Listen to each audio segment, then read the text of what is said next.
case we would have stopped at any point of time, we knew that we would have been the pinpoint target for them. Either we would have been there or they would have been there.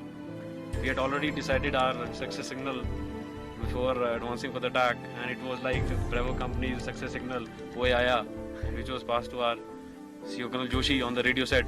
And after the another bunker was captured, my company's success signal was Ye Dil Mange More. The guys were so highly charged up that they're wanting that some more bunkers should have been there and we would have got the more chaps.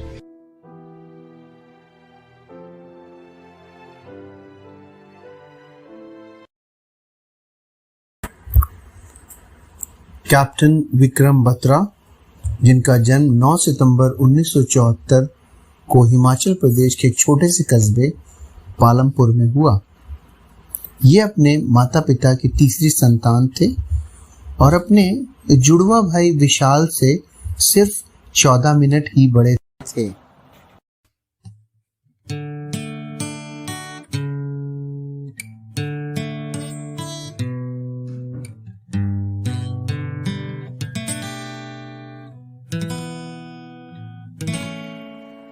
दोनों जुड़वा भाइयों के घर के नाम love और कुश और इनकी दो बड़ी बहन सीमा और नूतन।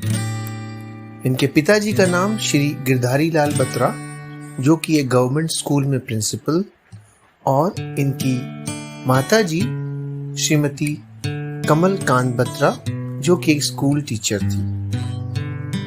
डीएवी पब्लिक स्कूल पालमपुर से मिडिल स्टैंडर्ड पास कर लेने के बाद विक्रम बत्रा ने सीनियर सेकेंडरी एजुकेशन के लिए सेंट्रल स्कूल पालमपुर को ज्वाइन किया, जहां पर उन्होंने अपने स्कूल को नेशनल लेवल तक रिप्रेजेंट किया। वो टेबल टेनिस के बहुत अच्छे खिलाड़ी थे और कराटे में भी ग्रीन बेल्ट होल्डर थे। और 1994 में बीइंग एनसीसी कैडेट उन्हें आरडीसी कैंप करने का मौका मिला। आरडीसी कैंप एनसीसी लेवल पर सबसे ज्यादा हाई लेवल का कैंप माना जाता है, जिसमें सिर्फ 144 बच्चे ही पूरे हिंदुस्तान से सेलेक्ट होते हैं और वो 26 जनवरी को राजपथ पर राष्ट्रपति को सम्मान देते हुए मार्च पास करते हैं।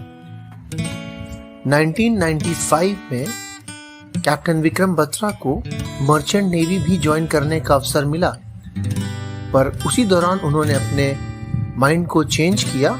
ये उसी वर्ष की बात है जब वो डीएवी कॉलेज से ग्रेजुएशन के लिए पढ़ाई कर रहे थे। सन 1995 में उन्होंने एमए में दाखिला लिया। इसके लिए उन्होंने पंजाब यूनिवर्सिटी चंडीगढ़ ज्वाइन करी। उन्होंने शाम की क्लासेस ज्वाइन करने का चयन किया और पार्ट टाइम में सुबह के समय वो एक ब्रांच मैनेजर की हैसियत से एक ट्रैवल एजेंसी में काम करते थे। 1996 में उन्होंने सीडीएस कंबाइंड डिफेंस सर्विसेज का एग्जाम पास किया और उसके बाद वो एसएसबी के लिए इलाहाबाद गए। सर्विस सिलेक्शन बोर्ड के इंटरव्यू के रिजल्ट में मेरिट लिस्ट में उनका नाम टॉप 35 कैंडिडेट्स में था। इसके बाद जून 1996 में उन्होंने Indian military academy Dehradun join करी और 6 दिसंबर 1997 को उन्होंने कमीशन लिया और इंडियन आर्मी में लेफ्टिनेंट रैंक प्राप्त की। वहां से वो 13वीं battalion Jammu and Kashmir rifles में अपनी सेवाएं देना चालू करते हैं और आफ्टर कमिश्निंग उन्हें जबलपुर मध्य प्रदेश भेजा गया आगे की रेजिमेंटल ट्रेनिंग के लिए। 1 महीने की ट्रेनिंग के बाद उन्होंने अपनी पहली पोस्टिंग सोपोर, जो कि बारामूला डिस्ट्रिक्ट में है, जम्मू कश्मीर का वो क्षेत्र है जहां पर मिलिटेंट एक्टिविटीज बहुत ही ज्यादा एक्टिव रहती हैं। इस दौरान उनकी कई बार आतंकवादी गुटों से मुठभेड़ भी हुई। उन्होंने अपने साथियों के साथ मिल करके कई बार आतंकवादियों को मार भी गिराया। फिर 1998 में वो इन्फेंट्री स्कूल मऊ गए जहां पर उन्होंने 5 महीने की ट्रेनिंग करी और बाद में उन्होंने बेलगाम कर्नाटका में कमांडो कोर्स भी किया। 6 जून 1999 को 13 जम्मू एंड कश्मीर राइफल्स को द्रास सेक्टर में भेज दिया जाता है और इन्हें 2nd बटालियन राजपूताना राइफल्स की जगह रिजर्व में रखा जाता है। And one of the Pakistani soldiers or officer, whosoever it was, he said me, my code name was Shersha. Oh Shersha, you have come. Don't try to come up, otherwise you'll have a tough time. And that was the time they gave us a challenge.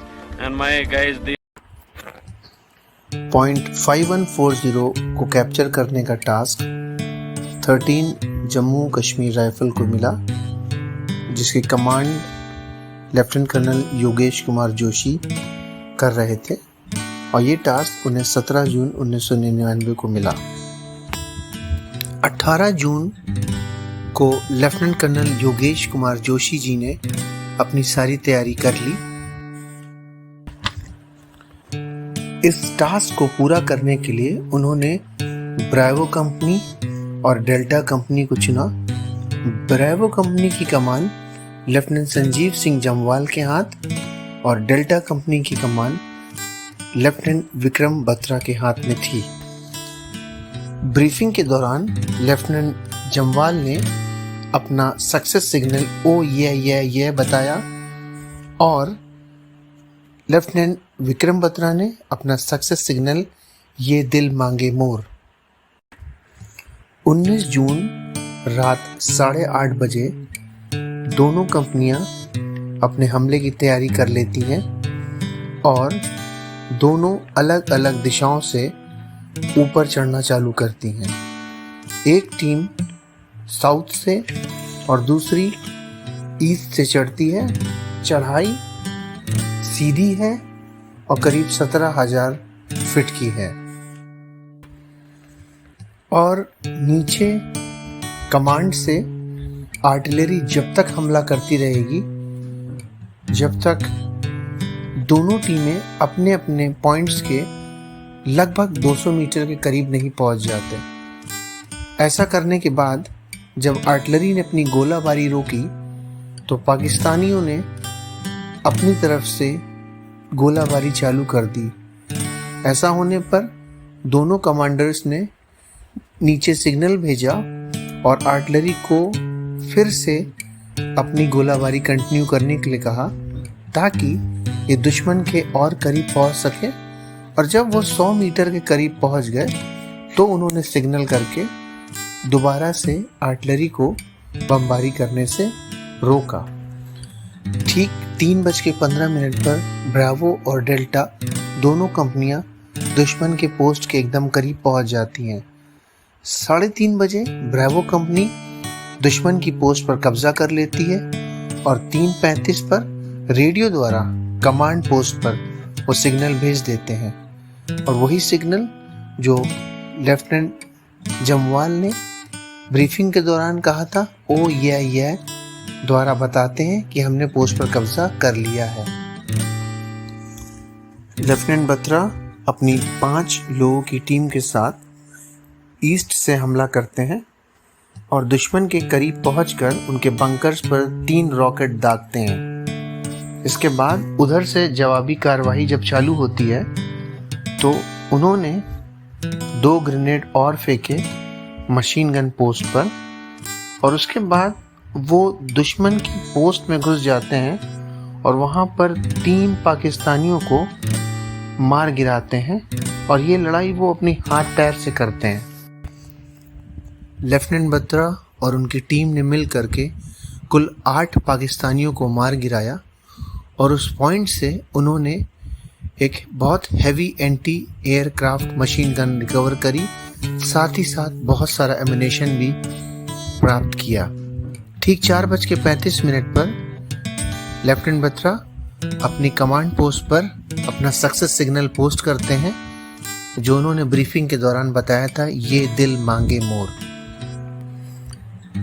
.5140 पर कब्जा कर लेने के बाद lieutenant Vikram Batra को उनके अदम्य साहस और पराक्रम के लिए कैप्टन रैंक के लिए प्रमोशन कर दिया जाता है और उनके इस अदम साहस के चर्चे पूरे देश में जगह जगह गूंजने लगते हैं।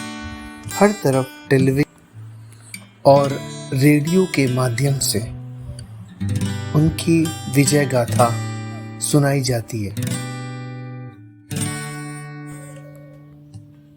मुश्को वैली पहुंचने पर 13 जम्मू कश्मीर राइफल को 79 माउंटेन ब्रिगेड की कमांड में रखा जाता है और उन्हें उनका अगला टास्क .4875 कैप्चर करने को बोला जाता है। .4875 बहुत ही इम्पोर्टेंट पीक है, क्योंकि अगर ये इंडियन आर्मी के हाथ से चली गई तो इसका मतलब ये हुआ कि दुश्मन इंडियन आर्मी के हर मूवमेंट पर नज़र रख सकता है। 4 जुलाई शाम 6 बजे से आर्टिलरी अपनी फायर खोल देता है, जिससे भारतीय खेमों को ऊपर चढ़ने का मौका मिलता है और वो पूरी रात चढ़ते रहते हैं और सुबह की पहली किरण होते ही वो दुश्मन के बहुत करीब लगभग 50 मीटर दूर तक पहुंच जाते हैं। चूंकि दिन के समय साफ दिखाई देने लगता है, जिसका फायदा पाकिस्तानी स्नाइपर्स उठाते हैं और इंडियन आर्मी के आगे बढ़ते हुए मूवमेंट को वहीं पर रोक देते हैं और लगातार फायरिंग करते रहते हैं।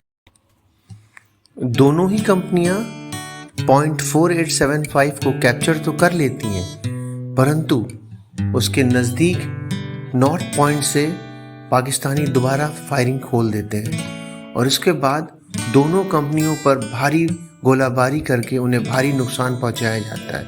इस कैप्टन नवीन बुरी तरीके से जख्मी हो जाते हैं और उनके पैरों पर गोलियां लग जाती है। पाकिस्तान की तरफ से हुई भारी बमबारी की वजह से इंडियन आर्मी उस समय कुछ देर के लिए बुरी तरीके से फंस जाती है और उसके बाद वो नीचे बेस पर मैसेज भेजते हैं। कैप्टन बत्रा को पिछले मिशन में लगी चोटों की वजह से आराम करने का ऑर्डर मिलता है, पर जैसे ही ये खबर उन तक पहुंचती है वो अपने कमांडिंग अफसर से मिलते हैं। कमांडिंग अफसर नहीं चाहते थे कि उन्हें मिशन में भेजा जाए, पर उनके बहुत इंसिस्ट करने पर वो मान जाते हैं।